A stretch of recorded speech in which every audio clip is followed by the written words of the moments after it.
understanding electrical flow, the water analogy.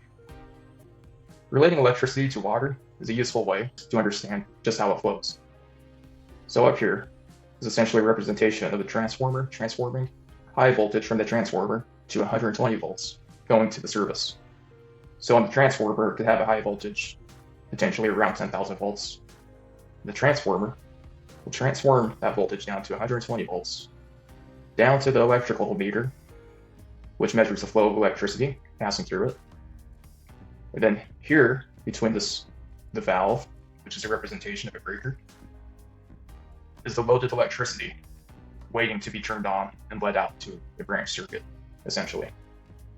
So this represents the loaded voltage on the electrical bus bars inside your panel. Pressure is the voltage, and there's no current as the switch is turned off in this diagram. When we look over here, this represents the breaker being turned to the on position and allowing power to flow through the connected branch circuit. The meter then measures the flow of electricity passing through, and the pressure is being let go, essentially. So all that loaded voltage that's on the electrical bus bars now has a path to be released on to the branch circuit that is turned on.